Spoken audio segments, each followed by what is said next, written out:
Hi, this is video 6 of the 7-part series video on being spiritual easily. How do you bring spirituality into your everyday life and how do you use it every day? So these are just some other things that you can use to bring in a feeling of spirituality. This is all my own thoughts. There's no right or wrong way. This is just the way I do it, the way I see it.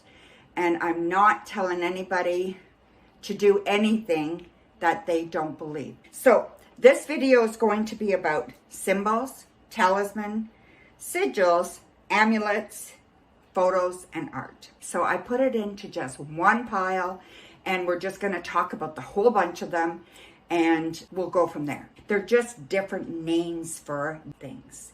Some they're more spiritual based or based on a certain religion, and they have these kind of magical effects that when they're like sigils, when you're manifesting, when you want to manifest something, then it's a good idea to use a sigil. And a sigil can be just a symbol, a word, anything like that. You can draw it yourself, whatever you want. Example could be if you're going to do a money spell, you can draw a $ on a candle. You can engrave it on a candle.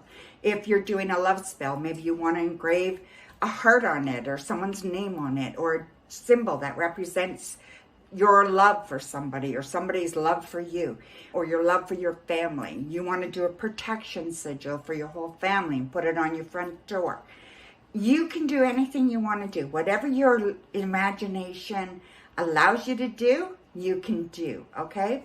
The crystals that I wear, those are amulets. They can be called all kinds of different things. But this is a crystal. I wear it often, especially when I go to do shows. It amplifies. It's a very good thing. I think it helps protect me. I think it helps keep me clear. It keeps my mind clear. Hey, my kitten's drinking my water.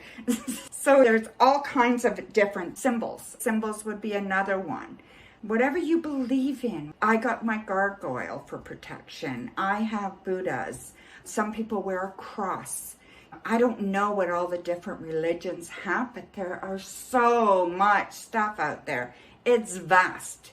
And you don't need any of it. Some of it's nice to have and nice to have in your home, and it kind of makes you feel comfortable, and it just kind of, people come in, they know what you're all about, right? I have lots of tarot cards and all that kind of stuff, and I have lots of crystals and crystal balls and all that stuff, and that little moons hanging up and sun and moons and stuff, and that just represents me, and people know they're spiritual symbols, right? And so that's what I do. But you don't have to go out and spend all kinds of money. There's nothing around that says you have to do that, okay? So I don't want you to feel like you have to waste a lot of money. I wanted to show you my earrings, actually. This is an example of misunderstandings of different representations. So this is my earring. You can see it here. I'm going to bring it up here, okay? Let me just put my hand behind it. That is a pentacle. You see the tip of the star is at the top, okay? That means it's a pentacle. Now, a pentagram is different. A pentagram means the devil, basically, and the star, whatever you want to call it, would be placed this way, where the two tips are there representing the devil's horns. Can you guys see that? Representing the devil's horns. So with this, the pentagram has horns. You don't want the horns unless you're practicing and your God is the devil. You don't want the horns, okay? You want the star at the top. And that just represents all the elements and then source in the middle. Earth, air, water, fire, and source. There's nothing harmful in it. Okay, people go, ooh. They don't understand. There's a difference between a pentacle and a pentagram. Do a little bit of research. Get the things that you want that have meaning to you. If you're practicing paganism, or if you're interested in being pagan, Google it and see What do pagans keep around? They're very earthy. They like to have things that represent the earth around them. All kinds of stuff like that. So just don't take somebody's word for it. Just Google it and just research it and bring in the things that you want. That goes with art. That goes with anything. There's all kinds of beautiful Christian art that I know of. All the Jesus having the Last Supper.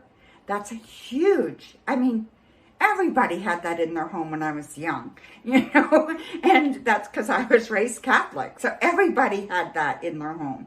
And and everybody wore a crucifix and on and on and on. And that's just another symbol, another talisman. It's another amulet, whatever you want to call it. So don't worry about what it's called. Just worry about what you want and what it's doing for you. If it makes you feel good, if it's a nice, if you breathe easier when you come home because it feels good and you feel safe and you feel comfy and your home feels like you, that's what you want. And it's just so you can come in and breathe. You look at your stuff and you can just breathe. I think that's very important.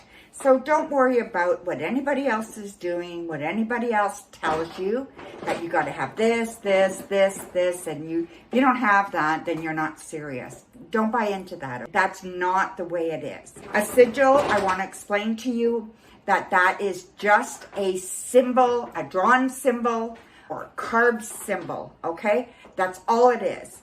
But it has meaning. It has deep meaning. And it's used to, like magic. It's used in magic. It's used in manifestation. All that kind of stuff. You don't have to know everything to be spiritual. You can start where you are and you can learn. But you don't have to learn everybody else's spiritual stuff. Just your own. What it matters to you.